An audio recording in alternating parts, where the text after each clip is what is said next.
Praise the Lord. আহকচোন ঈশ্বৰৰ মহান বাণীয়ে তেওঁৰ চৰণলৈ চাপি যাওঁ হওক।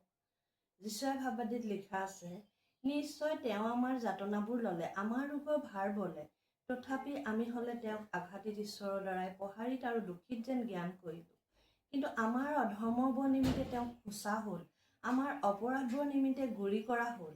আমাৰ শান্তিজনক শাস্তি তেওঁৰ ওপৰত পৰিল, আৰু তেওঁৰ গাৰ সাজ বহা কোবৰ দ্বাৰাই আমি সুস্থ হ'লোঁ।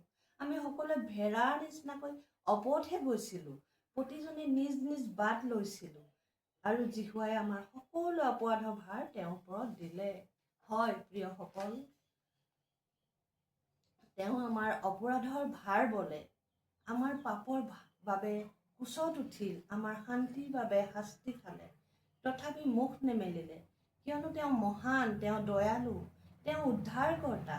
তেওঁৰ কোচত শত নোহোৱা হ'লে মই, আপুনি কি খ্ৰীষ্টিয়ান কি অখ্ৰীষ্টিয়ান, কোনেও পাপৰ পৰা হাৰি যাব নোৱাৰিলোহেঁতেন।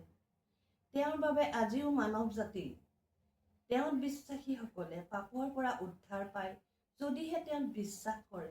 তেওঁ শাস্ত্ৰত তেওঁ কোৱা স্বয়ং তেওঁ হয়। এই সুমধুৰ বাক্যত বিশ্বাস কৰক, তেওঁৰ গাৰ সাঁচৰ দ্বাৰাইহে আমি সুস্থতা পাওঁ।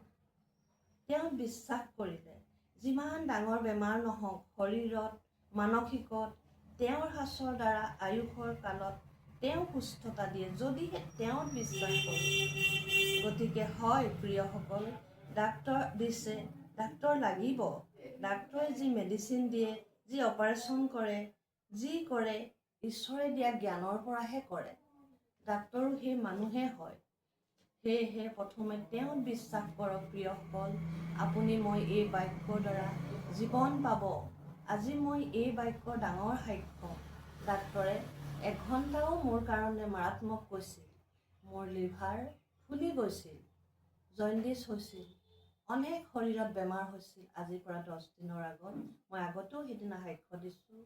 হয় প্ৰিয়সকল, কিন্তু যি ঈশ্বৰে মোক সৃষ্টি কৰিলে, সেই সৃষ্টিকৰ্তাই কৈছে যে তেওঁত বিশ্বাস কৰিলে আমি জীৱন পাম, আৰু তেওঁৰ সাঁচত আমি সুস্থতা পাম। প্ৰাৰ্থনা কৰিছিলোঁ, ঈশ্বৰৰ এডাল এডাল সাঁচ মাংস এৰাই গৈছিল তেওঁৰ গাৰ টুকুৰা টুকুৰকৈ। যেতিয়া তেওঁক কোচত দিয়া সময়ত সেই সাঁচ বহুৱা হৈছিল, মৰা হৈছিল, শিকলিৰে তেওঁক কোবোৱা হৈছিল। গতিকেলৈ সেয়া এনেই নাযায় প্ৰিয়সকল।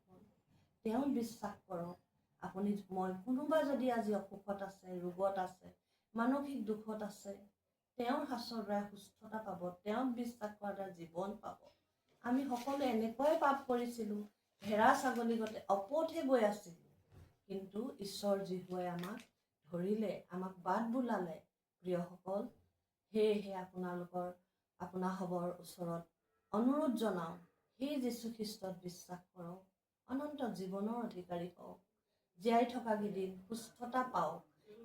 আপোনালোকেও এই বাক্য কওক যে আমাৰ অধৰ্মৰ নিমিত্তে তেওঁক খোচা হ'ল, গুৰি কৰা হ'ল, শাস্তি দিয়া হ'ল মোৰ শান্তিৰ কাৰণে, আপোনাৰ শান্তিৰ কাৰণে, আৰু তেওঁৰ গাৰ সাঁচৰ দ্বাৰাই আমি সুস্থতা পালোঁ। সেই বাক্যশাৰী কৈ মাথোন প্ৰাৰ্থনা কৰক, মাথোন বিশ্বাস কৰক। আপুনিও সেই সুস্থকাৰী, সেই অধিকাৰী হ'ব ঈশ্বৰৰ ৰাজ্যত, ঈশ্বৰৰ চৰণত পুৱাই। সেই নিবেদনেৰে মহান বাক্যৰে আপোনালোকৰ ওচৰত এই ডাঙৰ সাক্ষ্য, ডাঙৰ বাক্য লৈ আপোনালোকৰ কাৰণে, মোৰ কাৰণে, মানৱ জাতিৰ উদ্ধাৰৰ কাৰণে এই সুমধুৰ বাক্যৰে সকলোৱে যেন আশীৰ্বাদ প্ৰাপ্ত হওক, সেই কামনাৰে সকলোকে ঈশ্বৰৰ আশীৰ্বাদ, ঈশ্বৰৰ নামেৰে, খ্ৰীষ্টৰ প্ৰেমেৰে ধন্যবাদ দিছোঁ। এই বাক্য আপোনালোকে শুনিলে ধৈৰ্যৰে, হয়তো কোনোবাই শান্তি পালে, বিশ্বাস কৰিছোঁ, সেই বিশ্বাসেৰে ধন্যবাদ।